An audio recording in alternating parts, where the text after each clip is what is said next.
جن لوگوں نے کفر کیا قیامت کے روز ان کو پکار کر کہا جائے گا آج تمہیں جتنا شدید غصہ اپنے اوپر آ رہا ہے اللہ تم پر اس سے زیادہ غضبناک اس وقت ہوتا تھا جب تمہیں ایمان کی طرف بلایا جاتا تھا اور تم کفر کرتے تھے. آج تمہیں خود پہ غصہ آ رہا نا, اللہ کو تم پہ اس سے زیادہ غصہ تھا.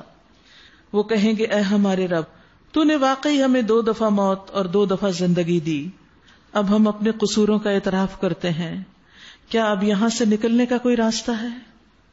جواب ملے گا یہ حالت جس میں تم مبتلا ہو اس وجہ سے ہے کہ جب اکیلے اللہ کی طرف بلایا جاتا تھا, توحید کی دعوت دی جاتی تھی تو تم ماننے سے انکار کر دیتے تھے, اور جب اس کے ساتھ دوسروں کو ملا دیا جاتا تو تم مان لیتے تھے. اب فیصلہ اللہ بزرگ و برتر کے ہاتھ میں ہے. العلی الکبیر یہ بھی اللہ کے نام ہے. وہی ہے جو تم کو اپنی نشانیاں دکھاتا ہے, وہی ہے جو تم کو اپنی نشانیاں دکھاتا ہے, اور آسمان سے تمہارے لیے رزق نازل کرتا ہے. مگر ان نشانیوں کے مشاہدے سے سبق صرف وہ لیتا ہے جو اللہ کی طرف رجوع کرنے والا ہو. وما يتذكر الا من ينيب فادعوا الله مخلصين له الدين ولو كره الكافرون. اللہ ہی کو پکارو اپنے دین کو اس کے لیے خالص کر کے صاف نیت کے ساتھ, خواہ تمہارا یہ فعل کافروں کو کتنا ہی ناگوار ہو. رفیع الدرجات ذو العرش وہ بلند درجوں والا عرش کا مالک ہے. عرش کا مالک, یہ عرش کیا چیز ہے؟ اللہ سبحانہ وتعالی مخلوق کی تخلیق سے پہلے ہی عرش پر تھا, اور اللہ نے عرش کو اپنے ہاتھوں سے بنایا ہے. ابن عمر سے روایت ہے کہ اللہ تعالیٰ نے 4 چیزوں کو اپنے ہاتھ سے پیدا کیا, عرش, قلم, آدم اور جنت عدن. پھر باقی تمام مخلوق سے کہا کہ ہو جاؤ, اور وہ ہو گئی. عرش کی مقدار کوئی نہیں جانتا. ابن عباس سے روایت ہے کہ کرسی پاؤں کی جگہ ہے, فٹ سٹول ہے, اور عرش کی اصل مقدار اور قدر اللہ کے سوا کوئی نہیں جانتا. کچھ روز پہلے کسی نے ایک کلپ مجھے دکھایا جس میں کچھ ٹی وی پہ کچھ ٹاک شو میں ایک بحث ہو رہی تھی سخت قسم کی. کچھ مولانا حضرات آپس میں لڑ جھگڑ رہے تھے کہ ایک مولانا دوسرے سوال کر رہے تھے یہ بتائیے اللہ بڑا ہے کہ عرش بڑا ہے. اتنی تکلیف ہوئی کہ یہ کرنے کی باتیں ہیں اور سارے عوام کے سامنے. آپ لوگوں کا تو فریضہ یہ بنتا ہے کہ آپ لوگوں کو بتائیں کہ عرش ہے کیسا, جو اللہ نے جتنا بتایا بس اس کے مطابق. آپ یہ کیوں پوچھ رہے ہیں کہ اللہ بڑا یا عرش بڑا؟ کیا ہمیں نہیں پتا کہ اللہ اکبر, اللہ اکبر کا معنی نہیں آتا؟ جس کو اس کا معنی آتا ہے اس کے اندر تو یہ سوال ہی نہیں آ سکتا کہ کون بڑا ہے. اللہ ہی سب سے بڑا ہے. مخلوقات میں سے جتنی بھی اس کی کریشن ہے اس میں عرش سب سے بڑا ہے, لیکن اللہ اس سے بڑا ہے. اور پھر عرش پانی پر ہے, اور پانی آسمانوں کے اوپر ہے, اور اللہ تعالی اس کے اوپر تمام مخلوقات کا احاطہ کیے ہوئے اور سب کے حال جانتے ہیں. اب کوئی آپ سے اگر پوچھے اللہ تعالیٰ وہاں بیٹھے ہیں کہ کھڑے ہیں کہ کیسے, امام مالک سے یہی سوال کسی نے کیا تھا تو انہوں نے کہا تھا کہ عرش کا ہونا معلوم ہے اور کیفیت مجہول ہے, ہمیں نہیں پتا کہ استوا کیسے ہے. قرآن مجید میں 7 یا زیادہ دفعہ آتا ہے کہ اللہ تعالیٰ عرش پر مستوی ہے, اور اس کے بارے میں سوال کرنا بدعت ہے. جب اللہ کے رسول صلی اللہ علیہ وسلم نے ہمیں نہیں بتایا تو اس کے بعد ہم کہاں سے جانیں گے؟ نہ آپ سے کسی نے سوال کیا اور نہ آپ نے اللہ تعالیٰ سے سوال کیا کہ اللہ تعالیٰ اچھا آپ عرش پر تھے, کیسے ہیں آپ وہاں. نبی صلی اللہ علیہ وسلم نے اس طرح کے سوال نہیں کیے اپنے رب سے, اور نہ ہمیں ایسی معلومات دی کیونکہ اس کا ہم سے تعلق نہیں. ہمارے لیے ایمان لانا کافی ہے کہ اللہ سب سے اوپر ہے, سب سے بلند ہے. ابھی پیچھے صفات 2 پڑھی, العلی علو, عالی بلند اوپر, الکبیر بڑا. بس یہی ان صفات پر ایمان لانا یہ ہماری ذمہ داری ہے. باقی کیفیت کتنا بڑا ہے, کتنا چوڑا ہے, کتنا کیا, یہ باتیں کرنا گناہ کے سوال ہے, یہ نہیں کرنے چاہیے کسی سے بھی. یہاں سے ہمیں سب سے پہلی چیز کیا نظر آتی ہے؟ آسمان. ایک آسمان سے دوسرے کا فاصلہ کتنا ہے؟ 500 سال کا. کتنے آسمان ہیں؟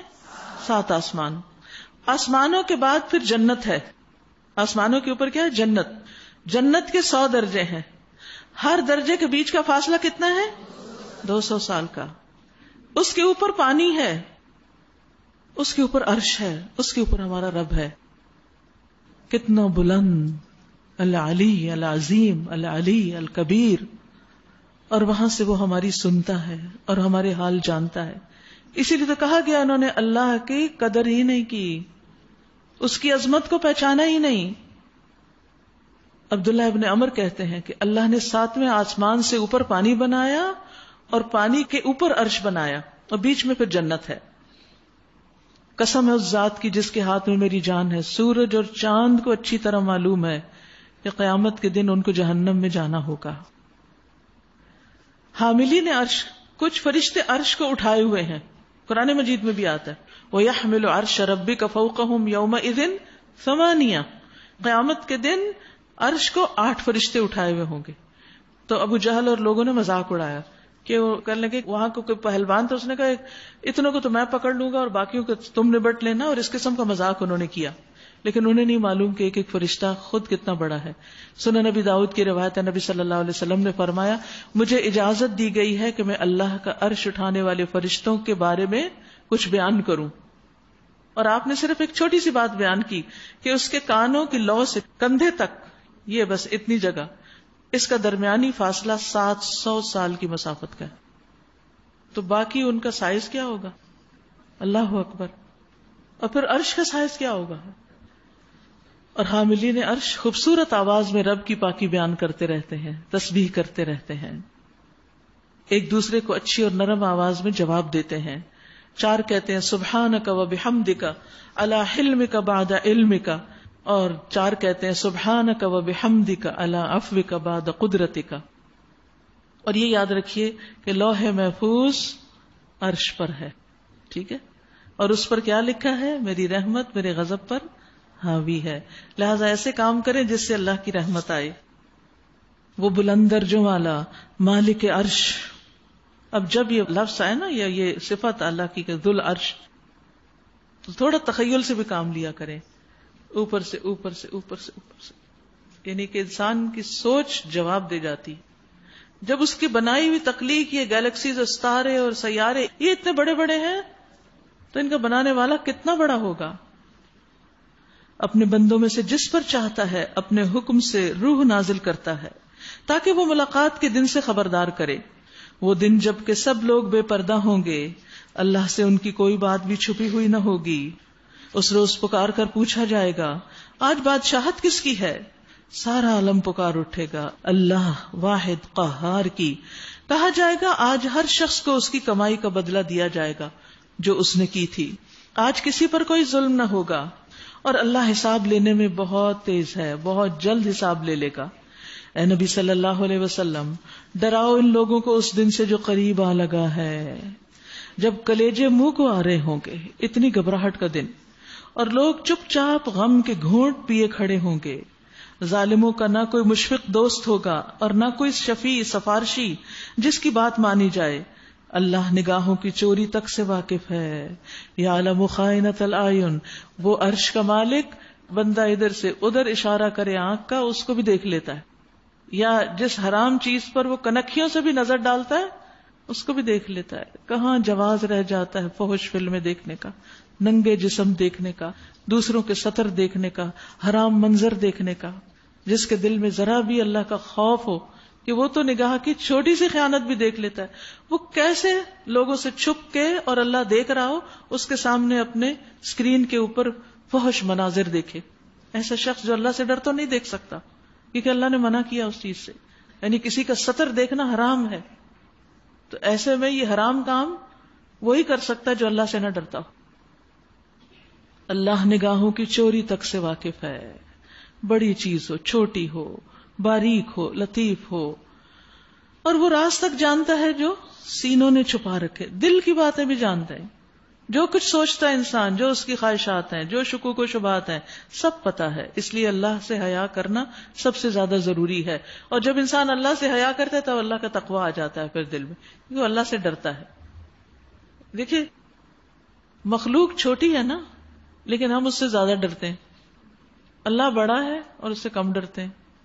وما قدر اللہ حق قدرہ، اور اللہ ٹھیک ٹھیک بے لاگ فیصلہ کرے گا رہے وہ جن کو یہ مشرکین اللہ کو چھوڑ کر پکارتے ہیں، وہ کسی چیز کا بھی فیصلہ کرنے والے نہیں ہیں، بلا شبہ اللہ ہی سب کچھ سننے اور دیکھنے والا ہے۔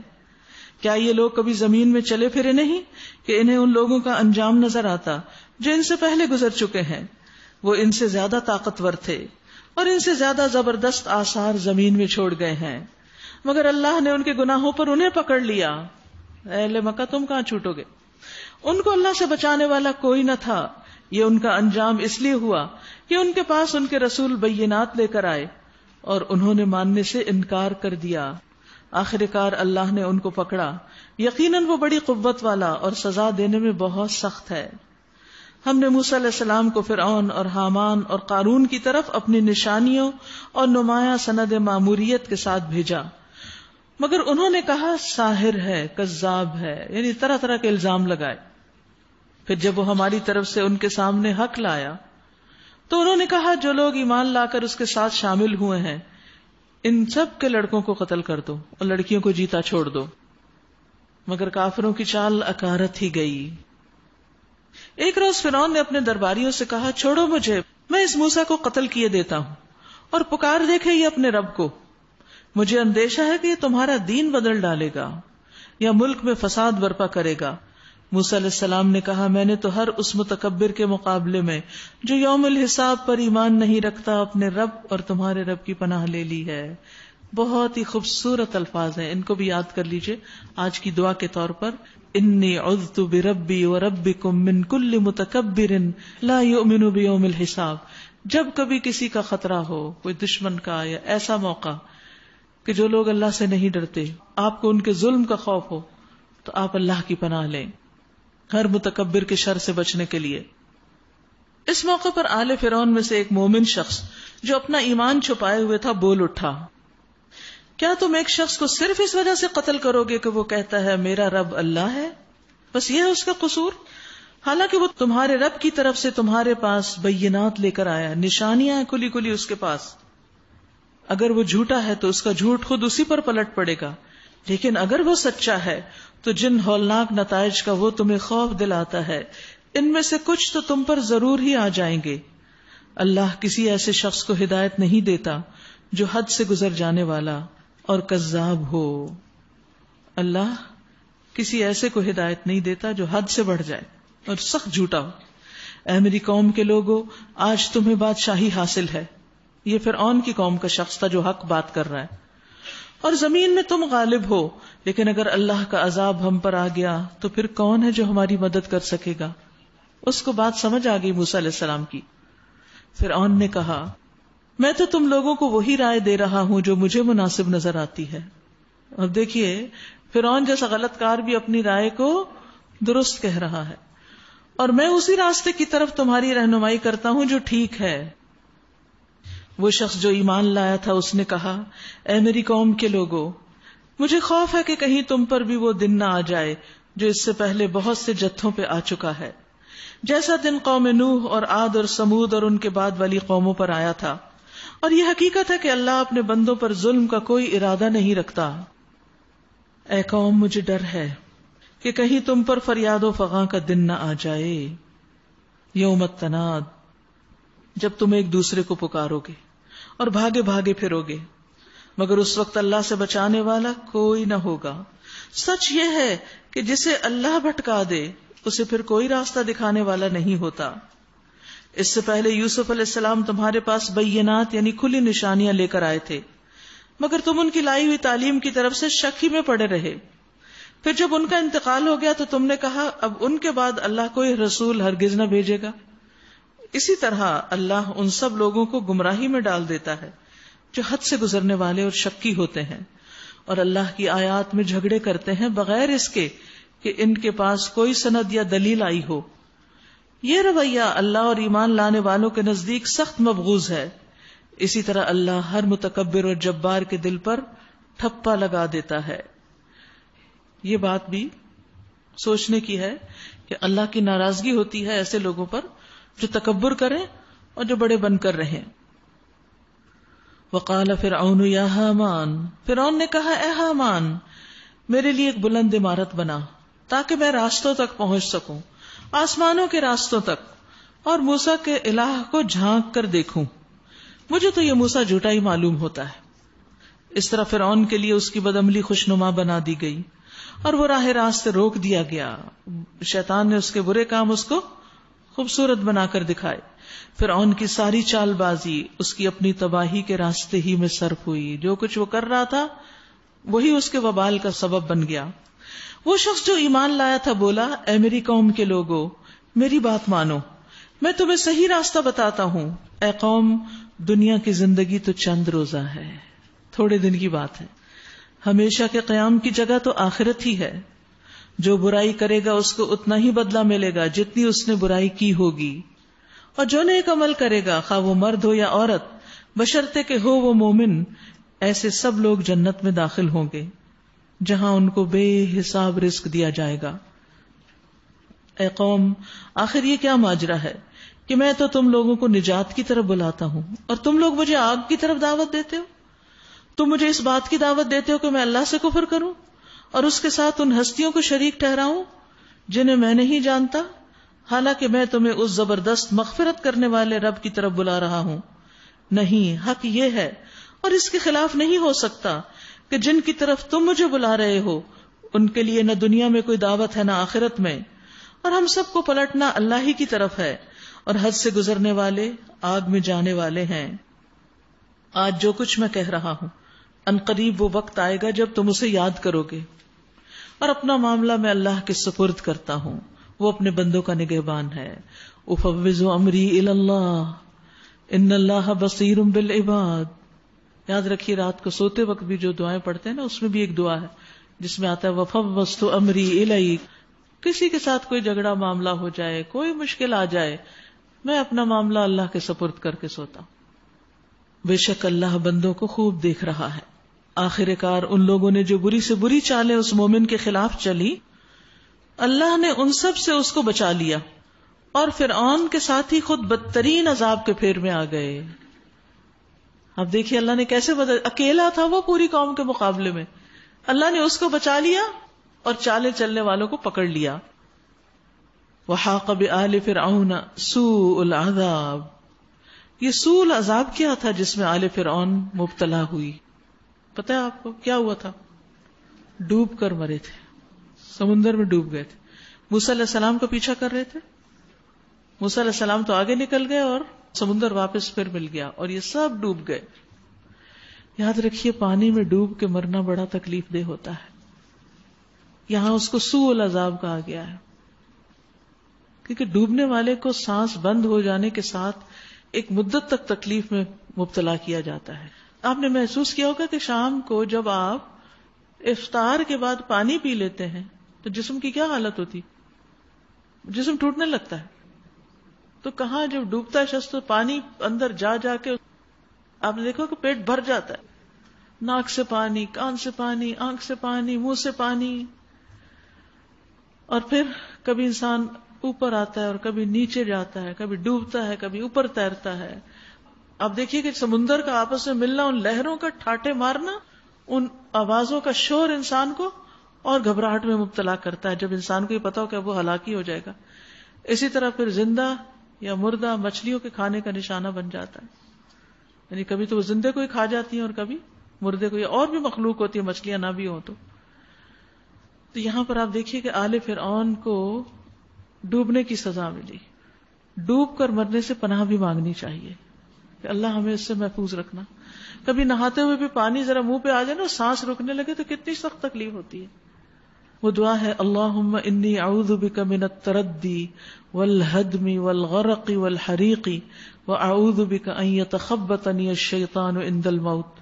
اس کتاب میں انشاءاللہ آپ کو قرآنی اور مسنون میں مل جائے گی۔ آپ سب کو یہ دی گئی تھی اسی لیے کہ اس کو اگر آپ مسلسل اپنے مطالعے میں رکھیں، قرآن مجید کے ساتھ ہی رکھ لیں، قرآن مجید پڑھ کے رکھا اس کے بعد دعا قبول ہوتی ہے، اس کے اندر نشانی رکھ لیں اور کچھ دعائیں ایک دن مانگ لیں، ایک صفحہ پڑھ لیں، 2 پڑھیں، تہجد کے وقت پڑھیں، عمرے پہ جائیں، کہیں بھی، ساری چیزیں جمع ہو جاتی ہیں۔ جب ہم خود سے دعائیں مانگتے ہیں ہمیں کبھی یاد آیا کہ یا اللہ ڈوب کے مرنے سے بچانا، اللہ یہ کہ کبھی کوئی کسی کا سنے تو اس وقت انسان سوچتا ہے اللہ تعالیٰ ہمیں بھی محفوظ ہے، تھوڑی دیر کے لیے ڈرتے ہیں اس وقت پھر بھول جاتے ہیں۔ تو یہ دعائیں ہمیں اپنی آخرت بھی یاد کراتی رہتی ہیں۔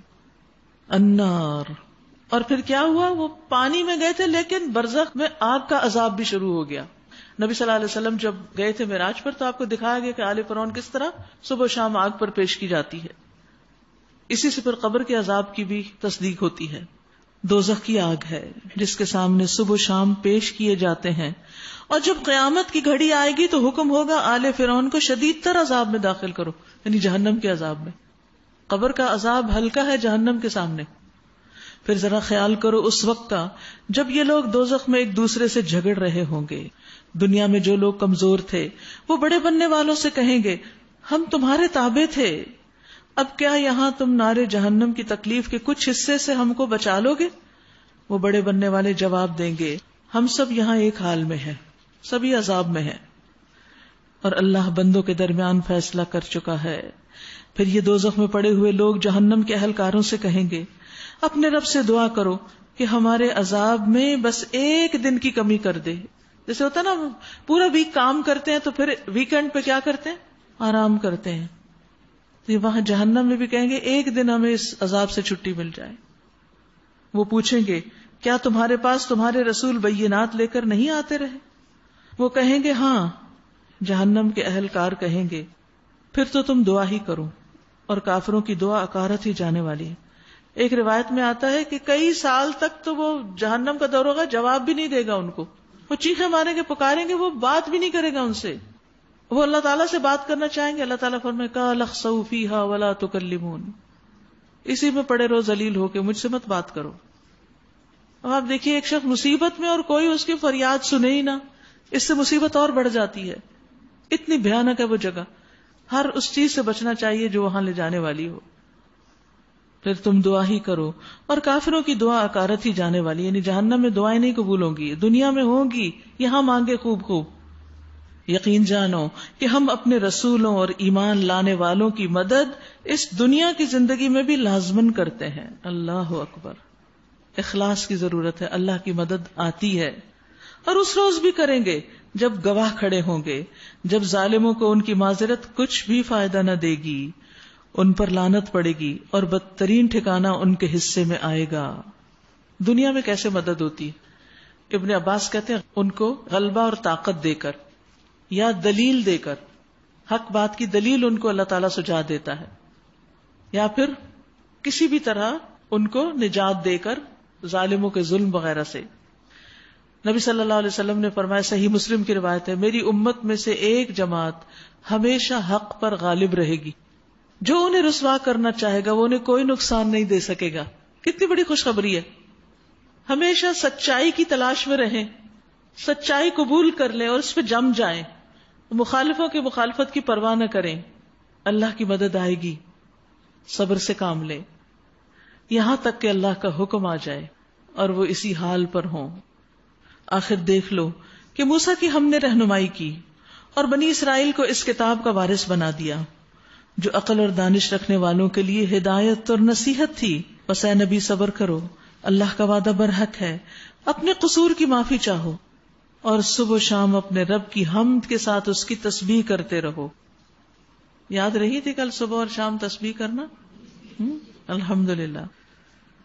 حقیقت یہ ہے کہ جو لوگ کسی سند اور حجت کے بغیر جو ان کے پاس آئی ہو اللہ کی آیات میں جھگڑے کر رہے ہیں, ان کے دلوں میں کبر بھرا ہوا ہے, تکبر ہے, مگر وہ اس بڑائی کو پہنچنے والے نہیں جس کا وہ گھمنڈ کرتے ہیں.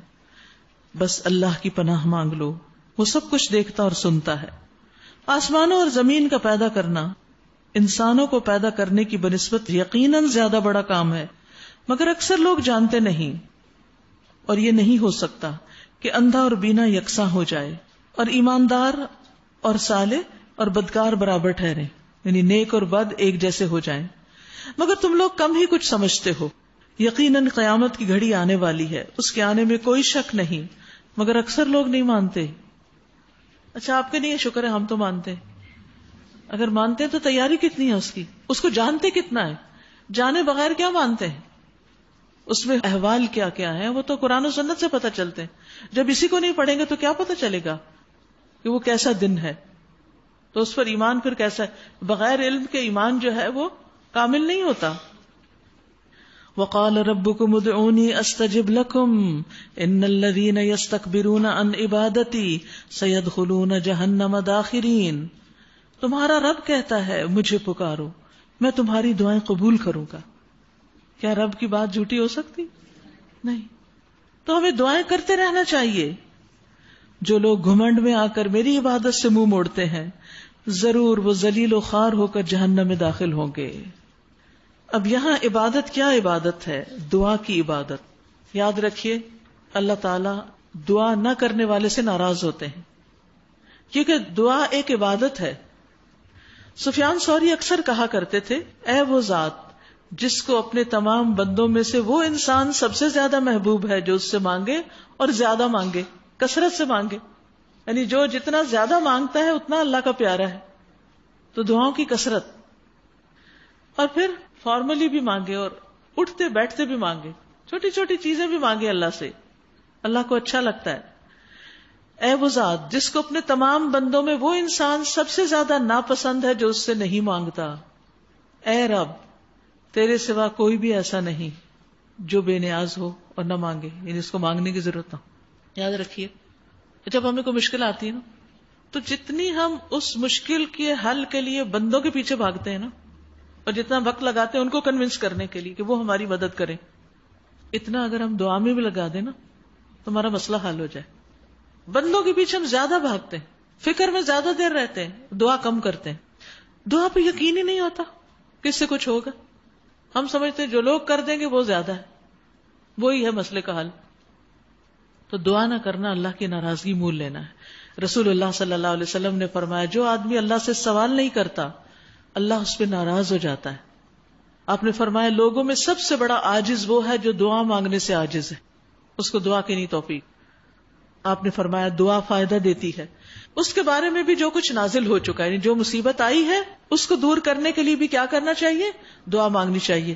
اور جو ابھی نہیں آئی اس کے لیے بھی، اس کو رد کرنے کے لیے بھی کہ وہ نہ آئے، اس کے لیے بھی دعا کرنی چاہیے. بس اے اللہ کے بندو تم پر دعا کرنا لازم ہے. اب جب یہ بات ہے نا ضرور قبول کروں گا، تو پھر یا تو اسی صورت میں وہ چیز مل جاتی ہے جو مانگتے ہیں، یا پھر اس سے کوئی بلا ٹل جاتی ہے، کوئی بہتر چیز ہمیں مل جاتی، یا پھر آخرت کے لیے ذخیرہ ہو جاتی. لیکن دعا سنی ضرور جاتی.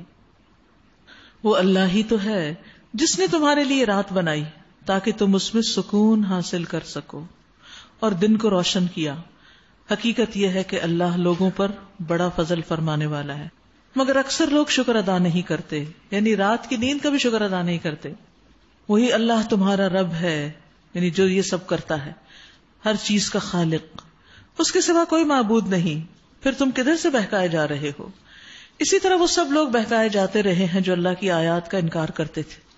وہ اللہ ہی تو ہے جس نے تمہارے لیے زمین کو جائے قرار بنایا اور اوپر آسمان کا گنبد بنا دیا، جس نے تمہاری صورت بنائی اور بڑی ہی عمدہ بنائی، جس نے تمہیں پاکیزہ چیزوں کا رزق دیا. یاد رکھیے انسان کی تخلیق سب سے خوبصورت ہے. انسان کھڑا ہوتا ہے، اپنے ہاتھ سے کھاتا ہے، ہاتھ سے پکڑتا ہے. باقی مخلوق کوئی چونچ سے پکڑ رہی ہے، کوئی منہ سے دانتوں سے کاٹ رہی ہے، اور اگر وہ ہاتھ استعمال بھی کرے تو ان بیچاروں کے ہاتھ کتنے گندے ہوتے ہیں. وہی اللہ جس کے یہ کام ہے تمہارا رب ہے، بے حساب برکتوں والا. وہ کائنات کا رب ہے، وہی زندہ ہے، اس کے سوا کوئی معبود نہیں. اسی کو تم پکارو اپنے دین کو اس کے لیے خالص کرتے ہوئے. ساری تعریف اللہ رب العالمین کے لیے ہے. اب یہ دوسری بار آیا ہے کہ اللہ کے دین کو اس کے لیے خالص کر کے اس کو پکارو. اے نبی صلی اللہ علیہ وسلم ان سے کہہ دیجئے مجھے تو ان ہستیوں کی عبادت سے منع کر دیا گیا ہے جنہیں تم اللہ کو چھوڑ کر پکارتے ہو. میں یہ کام کیسے کر سکتا ہوں جبکہ میرے پاس میرے رب کی طرف سے بینات آ چکی ہیں. مجھے حکم دیا گیا ہے کہ میں اللہ رب العالمین کے آگے سر تسلیم خم کر دوں. وہی تو ہے جس نے تم کو مٹی سے پیدا کیا، پھر نطفے سے، پھر خون کے لوتھڑے سے، پھر وہ تمہیں بچے کی شکل میں نکالتا ہے، پھر تمہیں بڑا کرتا ہے تاکہ تم اپنی پوری طاقت کو پہنچ جاؤ، اور بڑھاتا ہے تاکہ تم بڑھاپے کو پہنچو، اور تم میں سے کوئی پہلے ہی واپس بلا لیا جاتا ہے بڑھاپے سے پہلے ہی. یہ سب کچھ اس لیے کیا جاتا ہے تاکہ تم اپنے وقت مقرر تک پہنچ جاؤ، اور اس لیے کہ تم حقیقت کو سمجھو. وہی ہے زندگی دینے والا اور وہی موت دینے والا ہے. وہ جس بات کا بھی فیصلہ کرتا ہے بس ایک حکم دیتا ہے کہ ہو جاؤ، اور وہ ہو جاتی ہے. کیا تم نے دیکھا ان لوگوں کو جو اللہ کی آیات میں جھگڑتے ہیں، قرآن پہ بحثیں کرتے ہیں؟ کہاں سے وہ پھر آئے جا رہے ہیں؟ جو لوگ اس کتاب کو اور ان ساری کتابوں کو جھٹلاتے ہیں جو ہم نے اپنے رسولوں کے ساتھ بھیجی تھی، ان قریب انہیں معلوم ہو جائے گا جب طوق ان کی گردنوں میں ہوں گے، اور زنجیریں جن سے پکڑ کر وہ کھولتے ہوئے پانی کی طرف کھینچے جائیں گے. استغفر اللہ. پھر دوزخ کی آگ میں جھونک دیے جائیں گے.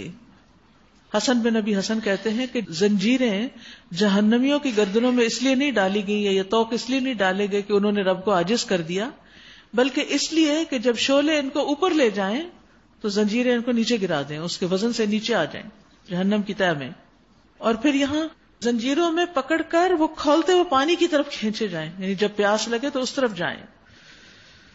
اللہ اکبر. اور پھر آگ میں جھونک دیے جائیں، دوبارہ واپس آگ میں. یاد رکھیے جہنم کی آگ کو لوگوں سے بھی بھڑکایا جائے گا.